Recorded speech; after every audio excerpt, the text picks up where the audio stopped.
All right, let's go ahead and get the Bryant Water and Wastewater Committee meeting started, April 1st meeting. Looking at the water adjustments, everything in order, everybody turned in their paperwork.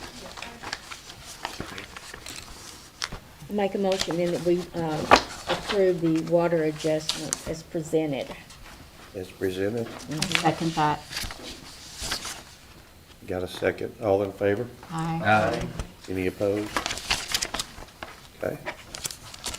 Passes. The minutes for the last meeting.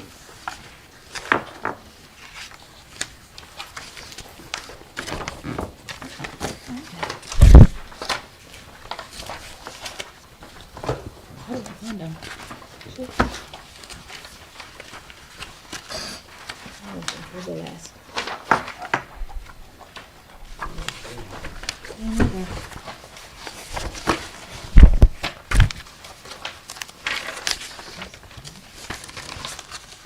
Here we go.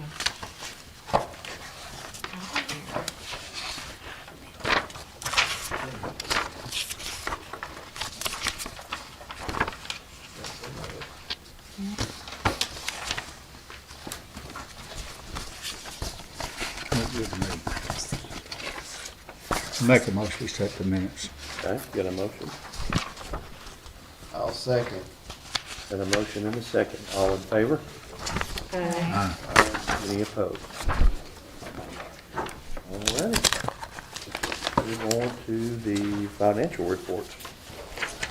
Nothing unique or anything different in February's financial report. Water was a little bit up from January, so was wastewater. It'll be a little bit more wet, so wastewater will go up a little bit more as well. Go to utility cash reserves, we look really good. 104 days in cash and water and 259 in the wastewater. 25 days total.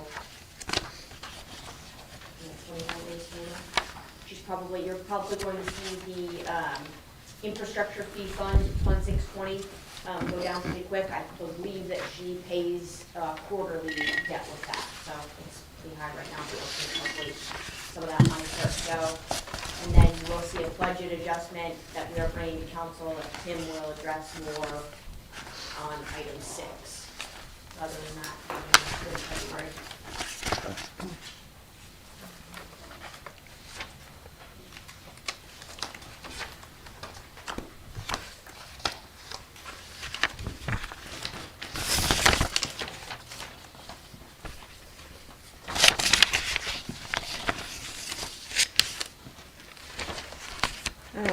Make a motion to approve the financial statement as presented. I'll second. Got a motion and a second to approve the February financials. All in favor? Aye. Any opposed? All right. Next on the agenda is presentations and announcements. So yeah, last time we met, we said we were gonna do lift stations and the treatment plant. The treatment plant has kind of expanded, so we've chosen to leave that presentation separate. So we will not do item 5 under presentations and announcements, but we will do lift stations. Okay. So currently, City of Bryant has 41 lift stations. That does not include the about 150-ish active E1 grinder pumps that we maintain. 37 of them are on SCADA. SCADA is a fancy term for basically a system that sends us notices on levels, pump run times, if they're getting full, breakdowns in communities. It allows us to monitor the lift station remotely. 37 of those are on there. Yeah. Let's see. We'll talk about lift station 5 more, but that is the largest wastewater project right now. So what is a lift station? It's exactly what it sounds like. It takes water from a low point and pumps it to a high point. Gravity sewer is what is preferred, but the earth isn't perfectly round, so water flows down to the falls, the drainage basin, and then it has to be pumped back up to the next higher level. Key parts of the wet wells, now lift stations are developed in all sorts of different sizes, so wet wells and pumps, controlled, there's capacity built in there for the sewer. Typically, they're trying to be designed with future growth in mind, but, they're pumped basically by gallons per minute, so it gets to a level and it pumps down, it gets to a level, it pumps down, it gets to a level, and they just kind of daisy chain off of each other until eventually they meet either one of the larger lift stations or directly to the floats, sensors, there's control panels, some of them on, how many are backup generators? 6 of them on backup generators, so, and that is one of the things in our long-term plan is to get them all on backup generators. So, yeah, kind of went over that already, but I think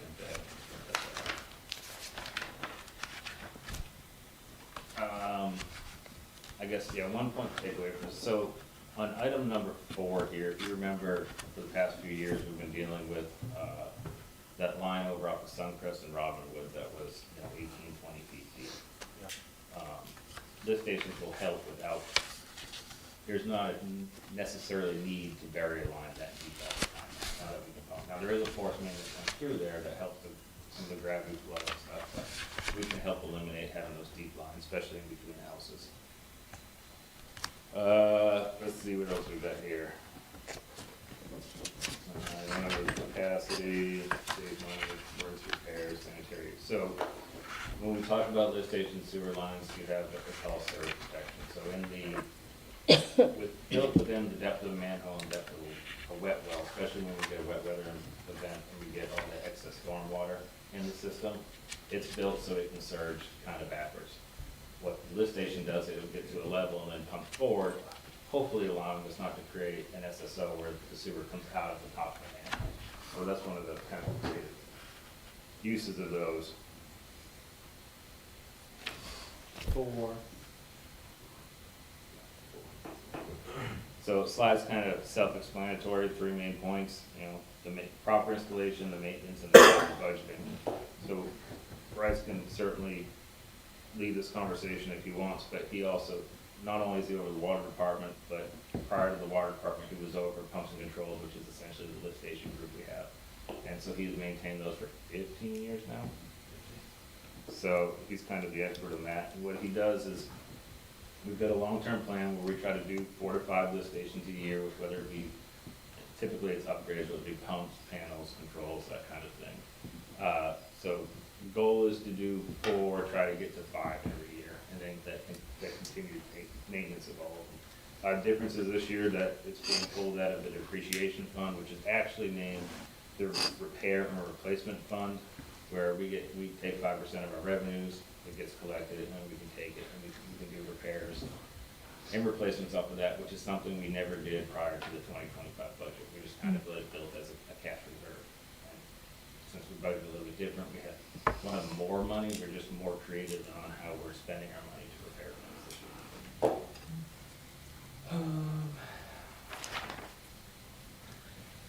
So just very high level view of some of the capital stuff for wastewater this year. So PRV, pressure reducing valves and controls, $100,000 towards that, $480,000 for pipe bursting. That is the in-house stuff we do yearly. And then the $8 million for the lift station 5 rebuild, which the prediction is will probably be a total wreck out. That does not include forest management. That will go from the station 5 to the plant, which will be somewhere between another $4 and $6 million. So by far the largest project for wastewater that we currently have on the books for this kind of stuff. Again, just to review, continued 41 pump stations, from 3 horsepower to 85 horsepower pumps. The stations are inspected. Bryce has 2 pumps and control members. They inspect, repair, get called out at whatever hour of the night, monitor the alarms, and they're on kind of, the stations themselves are on a weekly rotation to be looked at. They probably get looked at more than once a week. They get mowed, they get maintained, all that kind of stuff. The alarms are monitored 24/7. Bryce can, we have them, well, I don't. Bryce has it on his phone and some of his other guys, and you'll know when a wet weather event comes or when something's going wrong, they'll go start to buzz. 25 calls a year. And then something to kind of discuss that, or not kind of, but to discuss that is detrimental to a lift station is the flushable wet wipes. You'll find whatever in a lift station or in the pumps, but those flushable wet wipes that, yeah, they are flushable, but they break everything they come into contact with, especially when they come. I wish Josh Bird had sent us a picture last year. I wish I had put it in this, but they had a pump freeze up last year, and I swear the wet wipe pile was the size of this table. It was Oh, my awful. gosh. So, even though it says flushable, and I guess they're flushable, they're not, they don't degrade.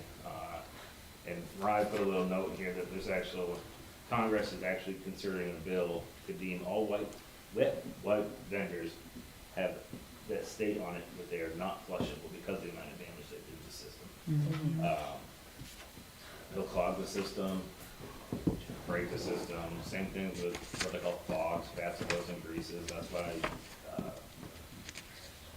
lift station, or excuse me, restaurants have grease traps and things like that. None of that stuff, even if it's at your home, it can go down there. It would just, it's melted in the pot, pour it down the drains, it cools down, gets to room temperature, or gets to a temperature where it's solidified, and it slowly works its way down the sewage system, and generally ends up in a big fat cap in one of the lift stations, which causes station. So that is my lift station spiel. So you said out of the 41, there's 37 that have SCADA. Is there plans to put SCADA on the others? Yeah. So the SCADA system is actually being looked at while we're doing the wastewater master plan also.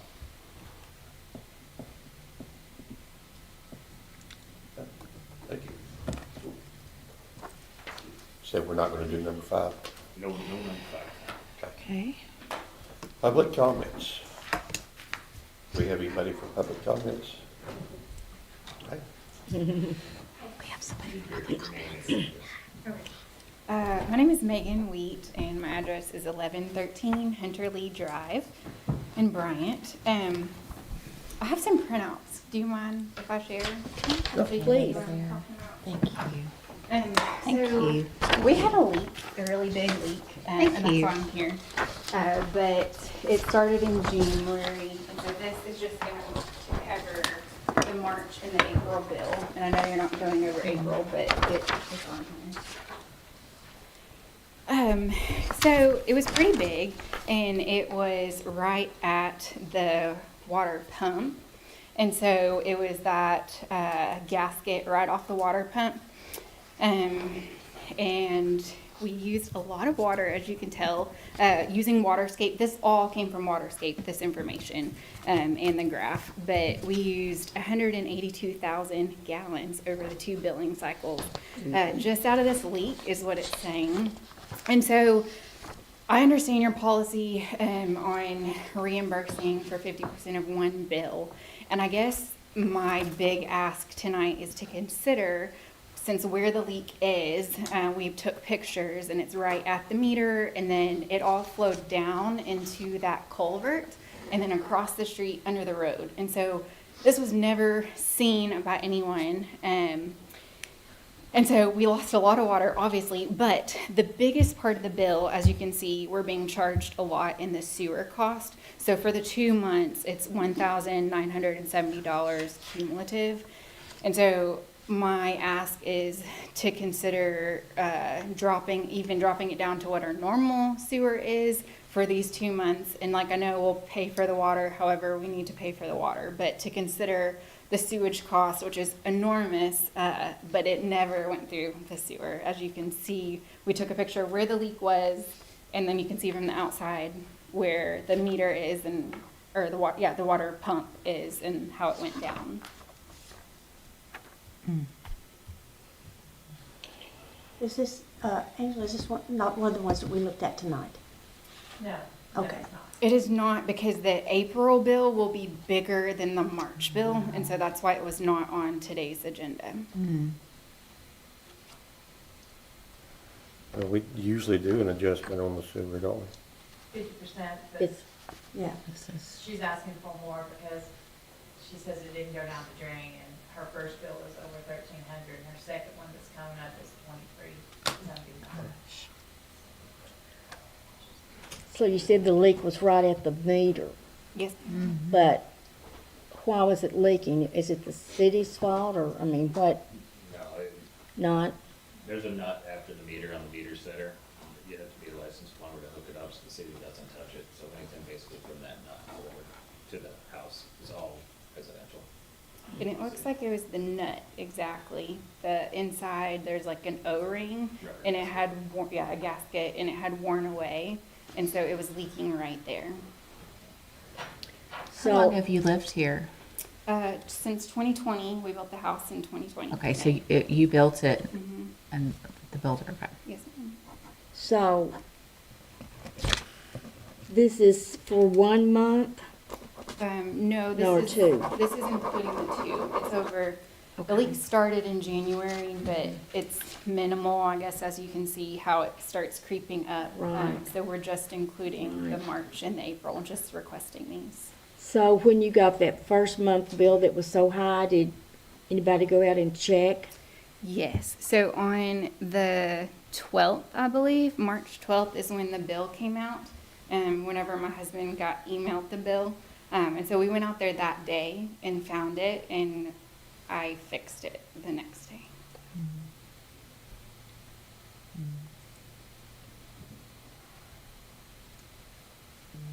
That sounds like you did the responsible thing. Yeah. That would be a horrible email to get. Very frightening. Yeah. Do we have the ability to do anything more? Not currently. No, we really No. don't. But this has been, Bound by her. this is probably something we need to put in the future for discussion. Yeah. Because the issue is it's almost impossible to determine what went down the sewer and what didn't go down the sewer. Obviously, if it's at the meter, some of it didn't, but then you lose the consumption of what was actually in the house and what wasn't. So it should probably be a future conversation. Yeah. Yeah. Unfortunately, right now, we're kind of limited to what we could do by the way it's set up through the city council ordinance.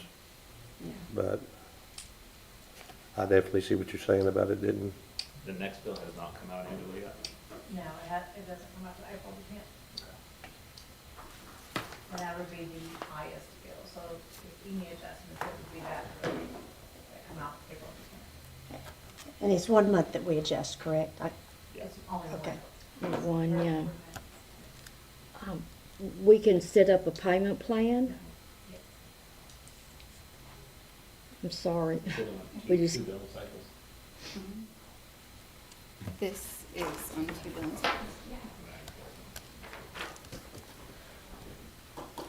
And I guess, yeah, I don't know, I kind of asked my husband that too, because he printed this off from the water scope, and it says what the leak is, the consumption of the leak, and then the consumption of indoor.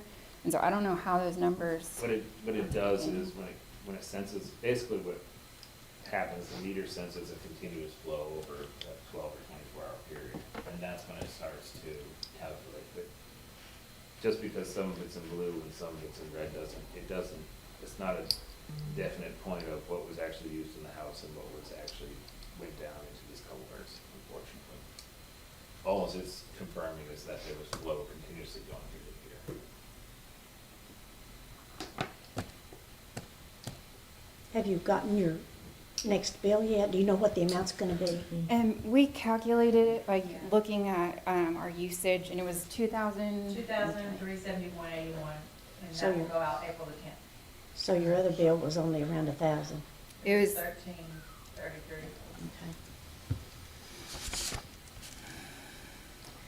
Well, I'm like David, we're bound by the ordinance, we can't do anything different right now. And I Yeah. definitely feel sorry for you. I would hate to have to deal with that, I but. definitely see your argument on this, and you got good proof. It's just, we can only do what the ordinance says we can do. Yeah. Okay. All right. Well, If you- thank y'all. Thank you for your I'm so consideration. sorry you're in this Thank Sorry. you. predicament.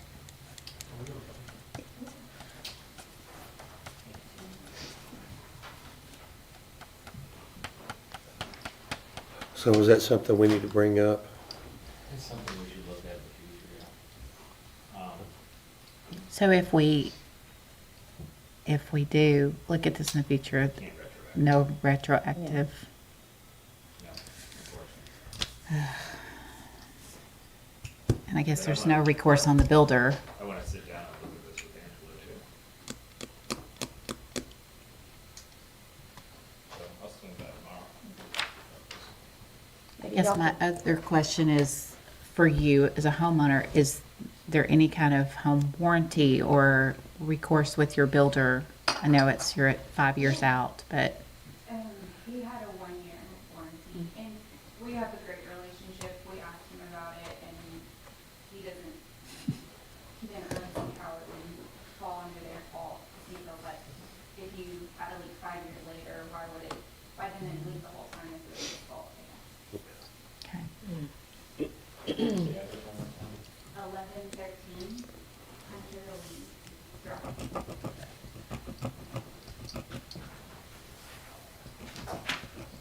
So to take action on getting that resolution changed, where we could take that into consideration, how long would that take?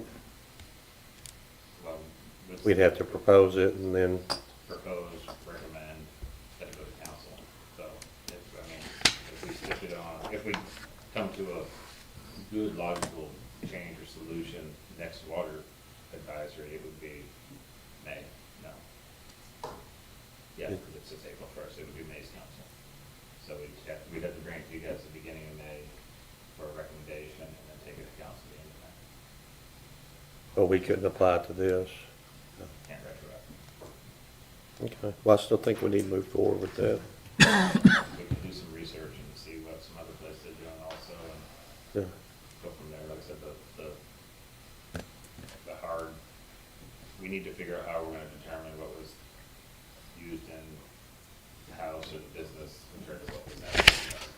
Yeah, well, I know that puts y'all in So, a weird situation because the water still went through the meter. But I think it would be good for us to be able to adjust the sewer if we can prove that it didn't go in the sewer. We'll do some research and see what some others are doing. Yeah, please do, and just bring us back what you find other people are doing. and we'll- Conversation.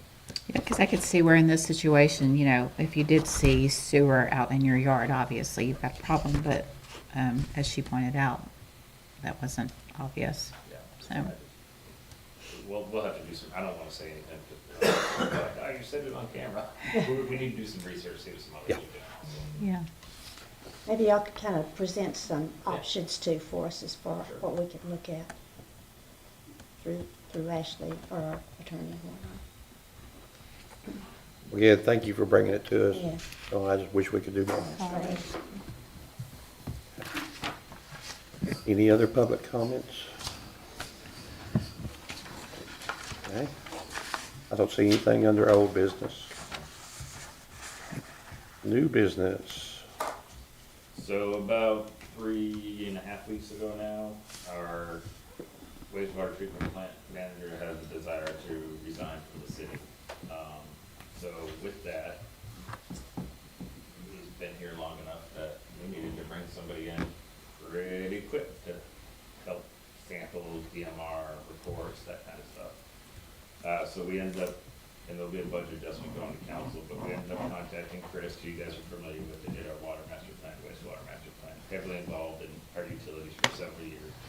They brought in 2 consultants, both have a wastewater core. One specialty is kind of the testing and sampling, the other one is the operations of the plant.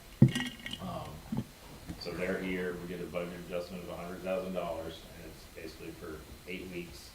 And the goal is by the end of April to have a plant manager, and the other manager was here for a little over 25 years. He ran things the way he wanted to, and we let him run things the way he wanted to, and all of a sudden he wasn't here, and there wasn't anybody but his staff to run things. So he's gone, you're saying? Yeah, He's already and they gone. knew what they were doing, but not so much the why they were doing it, so it's been a little bit of a learning curve for everybody. The plant's still in compliance, DMR was good, samples are good, so that's not a big deal, but just wanted to let you know that the plant manager position is out there floating around for interviews. There is another operator position, but that's much lower level, that'd be just kind of nighttime cleaning stuff. And that will be doing the budget adjustment for the help from Chris Engineering and the 2 consultants. So, Is the salary that we have for that position equitable for hiring somebody? That's one of the things we did. We asked consultants, Chris, and we looked around. It fits right in the range for Okay. a plant our size. One of the difficult things is there's only a little over 250 wastewater forwards in Arkansas. So kind of if you get one, you're a unique individual. And there's some areas around here that have 17 of them at their own place, so not a whole lot of them. Can I ask kind of a side question? So when you consult on that, do they charge you a consultant fee? Really? Yep. And I guess we needed it, so kind of locked in. And I would imagine anybody in this situation was going to need it. Those treatment plants, whether it be water or wastewater, are kind of uniform, so. You have anybody in mind already? We have an internal candidate and we have one external that applied today.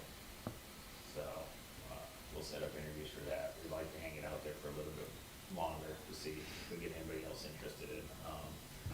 The consultants we have, one of them worked at Little Rock Water Authority and the other one worked in Hot Springs, so they've kind of put their feelers out. Chris Engineering has put their feelers out. They all think they've got individually have one person, so 3 other people that might be interested in applying. So we should have a fairly decent pool to help come in and run it. Okay. I'd say use this as a learning lesson to, Yeah, and that's what, Ted's not here, but he's been heavily involved, and one of the tasks the consultants have been tasked with is basically developing the standard operating procedures for the plant, so if this ever happens again, somebody can walk in and say, I know at least the minimum of what I'm supposed to be doing for it, so. Makes sense. yeah, make sure they teach whoever's under them what they do. Yeah, Okay. I know that now too, so. Just a heads up on that. I did look at last year's trend and we had more than $100,000 up in the salary line. So we'll pull it out of the salary line and put it in professional engineering. So we should still be good at the end of the year. If we gotta adjust somewhere else from there, fine. But at this point, you gotta figure we're missing the plant manager, we're missing an operator. The wastewater group has got a couple open positions, so that salary in there isn't being used anyways until we hire for them. So I'm not gonna call it surplus, but it's unused at this point. Okay. All right, I've got some project updates. Saline Regional, we got great news that Natural Resources Division is going to, or is willing at least, to fund the entirety of the project. So if you guys remember, we had kind of a gap of about 50 million that we still needed to find in funding, and they have agreed to bridge that gap through different types of loans that they do. It's a little bit of a different interest rate and a different method, but obviously this is a super different project, so they're working with us on the uniqueness of it. It's gonna be 3 different loans. One loan will be for the raw water project, which will be getting water from, building the intake and getting water from the intake to the treatment storage reservoir, or the treatment storage reservoir. And then the other one will be building the plant, and then the third loan will be finished water lines, which is basically just water to all the different cities and their tanks. So we're pretty excited about that. The next meeting is April 24th at 5 p.m. We sent out easement letters, I don't know, apparently 150 of them. We haven't gotten a ton of responses, but Chris has been out surveying the route, and we have had a lot of feedback from them out surveying the route. So there's a lot of interest in the project, and people want to know what's going on. So it's exciting to have the whole project funded, or at least a source of funding figured out, and our leads are great to work with. So. Cool. Any questions? Have you got all the easements up to the treatment plant yet? No. Okay, you're still working on that. Yeah. Our first goal is to get the 150 easements, which is from the intake to the reservoir, because we need those easements secured before we can get the first loan, which will start the intake process. So, yeah, we have to get about, it's 152 easements before we can begin.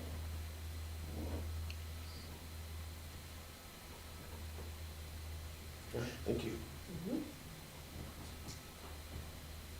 Highway 5 relocation. Yep, so the 100% right-of-way plans have come out. We have been blessed by RDOT to use our engineer group, you guys remember using Garnet Engineering to start the preliminary engineering to move the utilities. But also, probably 60 days ago, 2 months 3 months ago, we met one of the appraisers out, by our Highway 5 tank. They're gonna have to acquire some of that property for right of way, to widen. It's really just grading work and some drainage work, the road won't really come up in there. But, so they came back with their appraisal and it's $90,040. So that's that little piece of land they have, and then within that, there's an appraisal for $6,000 to move the fence back. So that's what they're offering us for kind of a little pie-shaped piece of the property. It doesn't get into the aerial easement for the tank or anything like that, so we should be fine. And really, we don't need this land anyway, so it's trees. Wasn't there a concern about the drainage? Yeah, so when we met with both Perry and Garver, who were the ones who came with the appraisal, they were aware of the overflow. We wanted to make sure that it had somewhere to go, because they're going to basically full pipe the road, and there won't be a ditch anymore. And right now, if that overflow happened, it would flow directly into the highway. So that is still being worked out with our engineers and the RDOT group about how to get that flow somewhere in the storm system. Would the storm system hold it all if we had a true overflow? I don't know, but it'll give most of the water somewhere to go rather than over the road. So that's that on that piece. Anything else? Do you feel good about that? Yeah. It was $10 a square foot for an appraisal, which is a lot. So they kind of appraised it on a commercial level, and really, I think that we're gonna be built there because there's a water tower there. So it's a good appraisal. All right. South Plain, so I'll piggyback a little bit on number 8.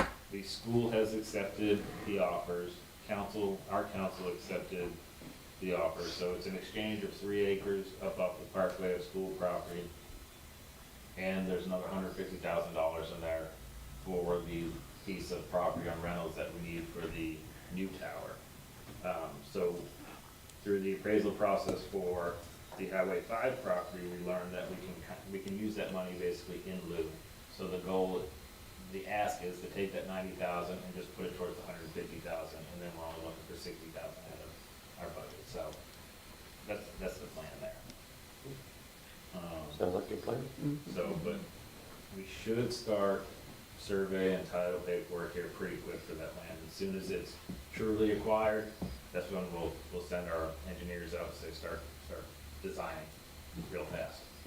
So that's where we are there. Number 10, lift station 5 update. Not much. The survey work was completed. We do have a status meeting on Monday the 7th, so this upcoming Monday. So we'll have more information for you there on that. And the May meeting, I keep forgetting it's April 1st already. So Leah Circle, notice to proceed for Leah Circle is Monday, April 7th. That's when construction actually starts, but they already started bringing the crane, the drills, and the boring rigs into our yard. They had a bore under the train tracks from our yard, so we're already seeing equipment show up. So that's nice. We haven't been told about any delay. And then I'll let Mariah talk about the Springville update stuff. Yes, Springfield, we're still acquiring the easements. It's actually been going pretty good. People have been pretty open and willing to help us out acquire these easements. So it's really just still getting the easements. I think we've got 7 left. We've got a meeting with a couple residents on Monday, or tomorrow, sorry, tomorrow about one. We met with one last week and one the week before, and kind of cut off mistakes. So people have been really open to work with us and people willing to get the projects underway. So still have funding secured for it. We've been in touch with NRD, we're still working on getting our easements, and they've been super patient with us. So plans are approved by Department of Health and ADQ and Natural Resources Division. So just waiting until we get easements to get that one ready away. Is that the area that we were hoping to be able to share an easement, and that didn't work out, or is this a different area? Okay. This will be all of ours.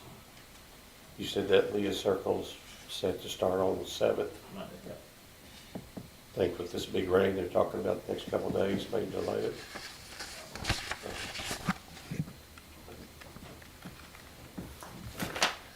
Maybe it'll just all go away. Good drainage.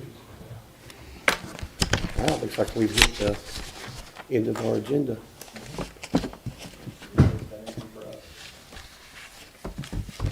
I would entertain a motion. I'll make a motion to adjourn. Second. A motion and a second, all in favor? Aye. Any opposed? Thank you.